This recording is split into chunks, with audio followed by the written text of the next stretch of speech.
कोलकाता की गलियां रंग बिरंगी रोशनी से चमक रही थी।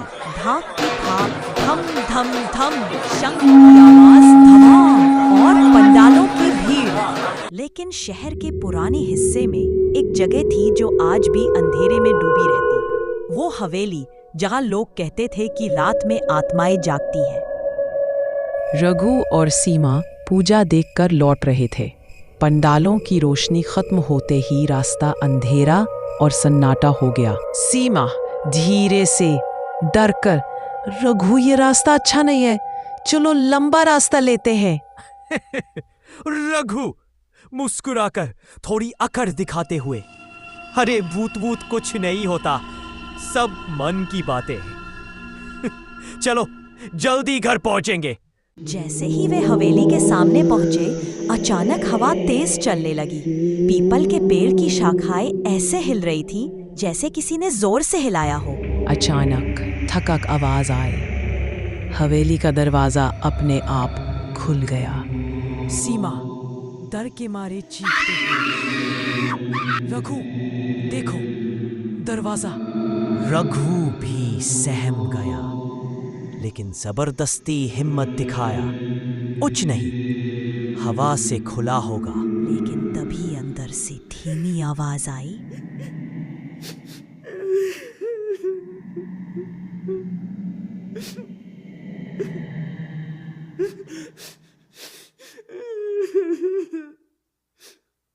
दोनों अंदर झांकने लगे। तभी ऊपर से काले कपड़े में लिपटा एक लंबा साया उतरने लगा। उसकी आंखें लाल अंगारे जैसी, मुंह से काला धुआं निकल रहा था। भूत गरज, कौन है जो मेरी नींद भंग करने आया है? सीमा रघु का हाथ कसकर पकड़कर रो पड़ी। सीमा, रघु चलो यहाँ से प्लीज। भूत आगे बढ़ा और हंसते हुए बोला, भूत अब आए हो तो खाली हाथ नहीं जाओगे, या तो मेरी कैद में रहो या मरकर यहीं सड़ो। भूत ने हाथ उठाया और अचानक हवेली की दीवारें हिलने लगी। छत से चमगादड़ झुंड बनाकर निकले और चारों तरफ चीखने लगे।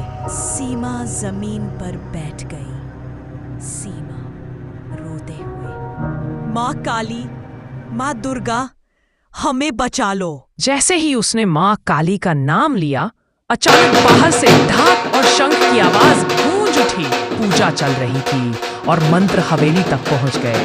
आंगन में एक तेज लाल रोशनी फैली। अचानक वहां माँ काली प्रकट हुई, गले में मुंडमाला, हाथों में तलवार और त्रिशूल। जीव बाहर निकली हुई, आंखों में आग। माँ काली गर्जना में, दुष्ट आत्मा, भक्तों को डराने की हिम्मत कैसे की? भूत पीछे हटते हुए कांपने लगा। भूत रोते हुए बोला, माँ मुझे क्षमा करो, मैं लालच और पाप का दास था, मौत के बाद भी मुक्ति नहीं मिली।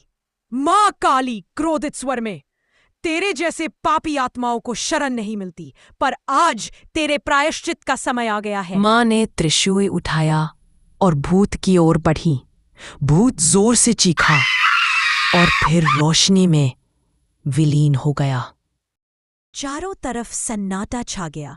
अब हवेली उजली लगने लगी, मानो अंधकार हट चुका हो। रघु और सीमा माँ के सामने गिर पड़े।